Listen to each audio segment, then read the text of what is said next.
Okay, so the next item on our storytelling list is the vacation move time. It was a special little 2-week period from, okay, we've sold our house, we're homeless now, until we moved into our new home here. Yeah, that was, so in California, I guess it was because of COVID, the woman and her brother, a woman and her brother bought our house, and when they bought it, they basically they wanted it to close within 2 weeks, which is not very much time to close and get moved out and everything. But they had also gave us an additional 2 weeks to get packed up and moved out after it closed. And so that was nice because we had 4 weeks from the time we accepted the offer to the time we had to be out. So that was good. So meanwhile, we're still looking for a house to buy. Well, we did find one about, I think it's right around the time we closed. We found a house and we put an offer in and they accepted our offer. But they don't have the, well, okay, you can have 2 weeks after, before, after it closes to move out. They don't have that here in Idaho. That is something they don't do here in Idaho that they did in California. So we gave them 4 weeks from the time they accepted our offer to close. So we did a 4-week close. So again, at the time our house closed, we still had 2 weeks left in our house in Elk Grove. But then there's going to be another 2 weeks between that and closing on our house here in Idaho. So 2 weeks we were homeless. Yeah.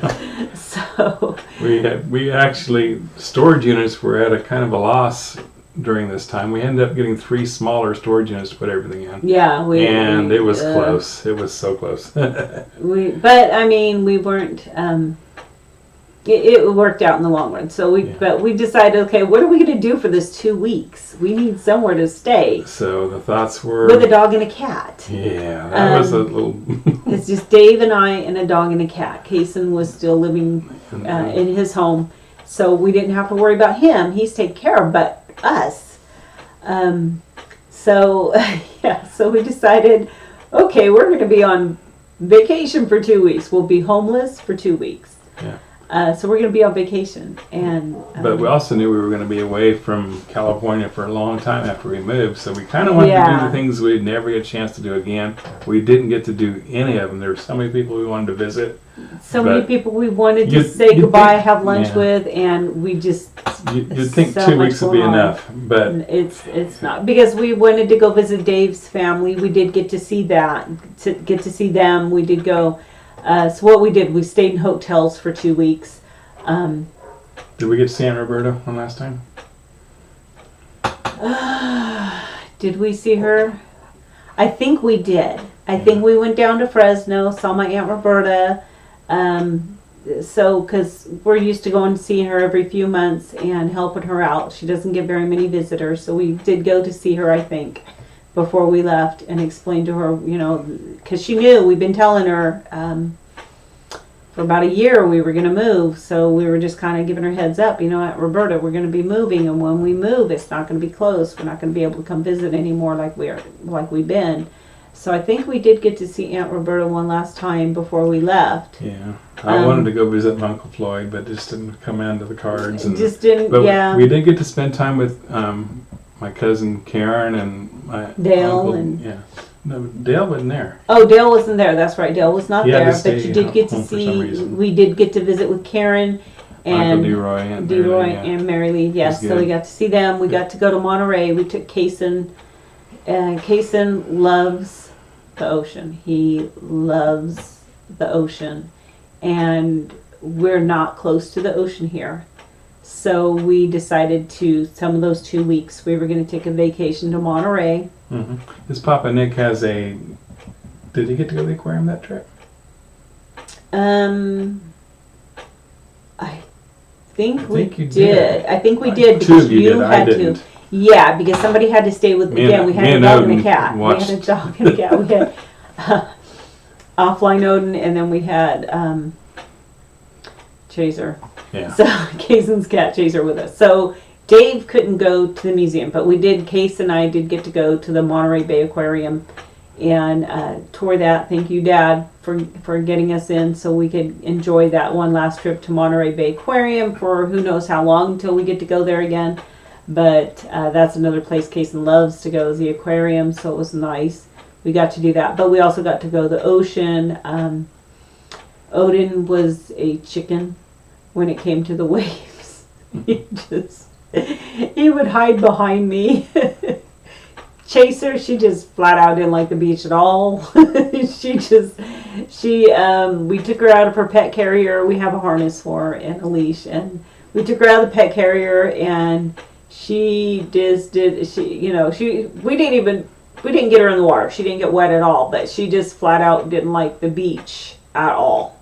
And she instantly wanted to go right back in her pet carrier and was happy to stay there the rest of the trip.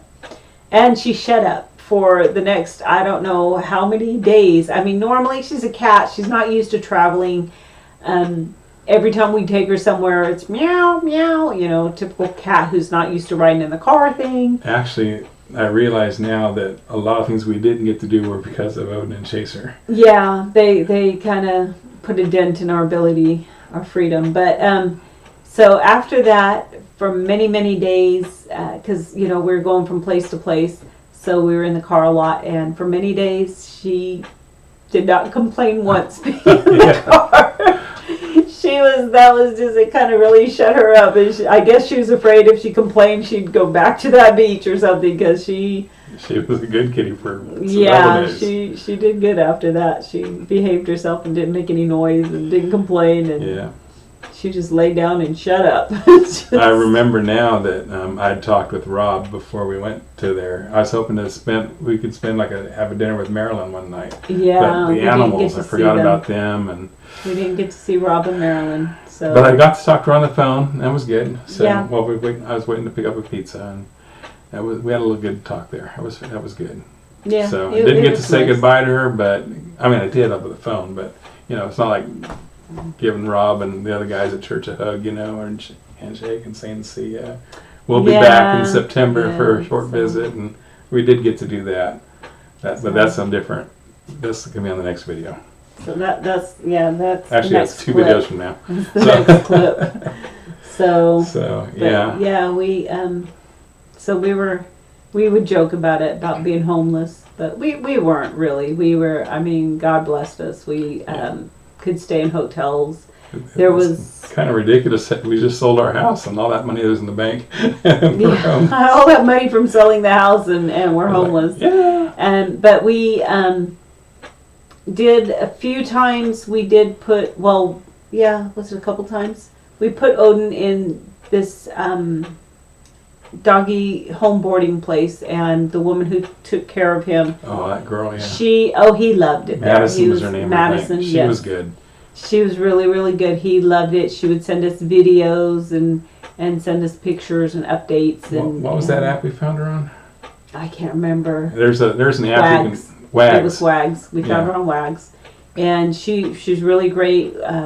Again, we used her a couple times, and Odin loved it there. We decided that if we go back to the Sacramento area and we need a doggy babysitter, we'll probably just use her if she's still doing it, because she's really, just a teenage girl living at home, and really nice girl.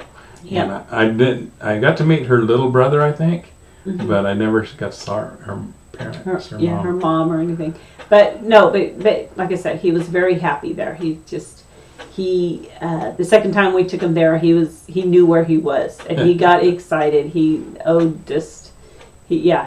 try to take him to places he's happy, and that was one. He definitely was happy there. So we were very happy that we got a good babysitter for Odin for when we needed it for a few days and a few nights and stuff. So that was good. So I guess we'll wrap it up at the actual moving day, when we rented the moving truck to load up the storage units. It was 113 degrees in Elk Grove, and I'm glad June. we hired. Yeah, we hired a couple guys to help. If we hadn't, I'd have died. There was one point, I feel like I was going blind. The sweat was just pouring off me, and I couldn't see anymore. I had to sit down. Chris got some waters for us. Yeah, Dave called me and said, because I was with the dog and the cat and I couldn't leave him alone. So he called. He says, "Yeah, could you bring us something to drink? Bring us some waters and some Gatorades and some Propels." And he gave me a list, and I went and I got big bottles of water. And the guys who helped load the They were van, like teens, early 20s maybe. Yeah, they were young guys, but they were very appreciative of the cold drinks. But you got to realize when you're hiring somebody like that, you got to still look out for them. You still got to take care of them. So we did. We got them, the Gap tips too, but we got them some drinks to help them stay hydrated. We didn't want them getting sick from dehydration because it was just too hot and everybody's pouring down sweat. So Yeah. I brought them over some Gatorade and Propel, and I can't remember what the other one was, and some water. It was like a vitamin water or something, I think. I don't remember. Yeah. I can't remember what it's called. It is a vitamin water, but one of the guys like that. They weren't picky about flavors. They're just like, oh yeah, I like this, I like that. So that's what I got. They were lifesavers, I'll tell you. They were great. That would have killed me. Hard workers. They just worked. We were put in touch with them. We rented a truck through Penske Truck Rental. It was cheaper than U-Haul, so we went with Penske.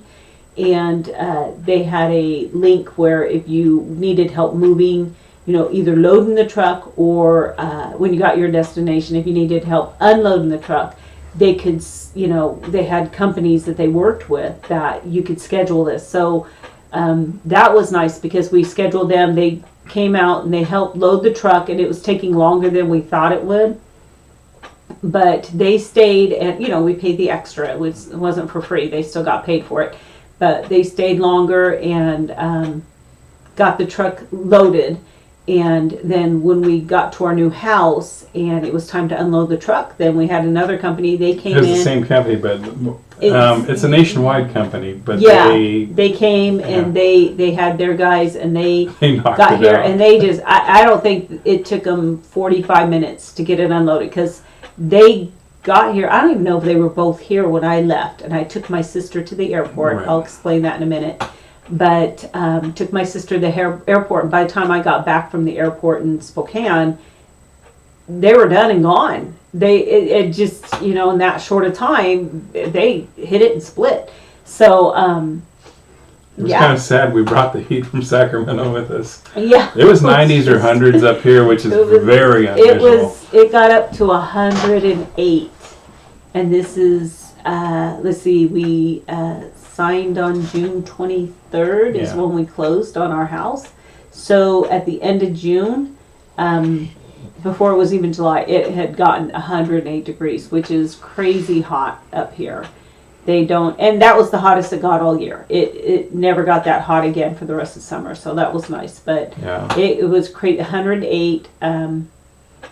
Luckily, the people who we bought the house from a year ago, the year prior, they had air conditioning installed, so we had air conditioning.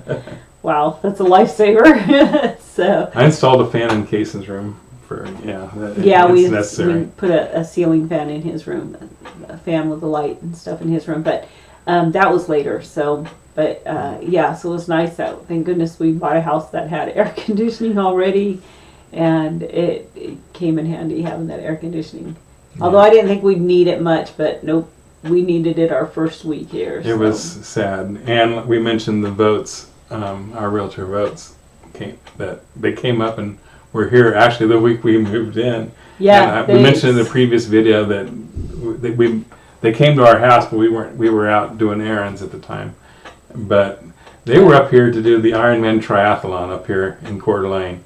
Yeah. And Kyle and Chris were, and it was Kyle's first time, and they had record heat temperatures. Yeah, the weekend that they're doing the triathlon up here, it's record heats for. They both finished. They finished. They did. I can't remember. I think Dad did better than son. I can't remember. Chris. I can't remember we looked up their scores because they put it in the newspaper here. They had a whole thing telling what their times were. It's a big event. So it's a big event. It's a triathlon. So I was rooting for you guys. Yeah, we were rooting for you. So we looked them up to see how they did. If it wasn't so hot, we would have went and cheered them on. But it was just I can't. My body does not regulate temperatures very well at all. If I'm not freezing, I am My truck hotter is. than heck.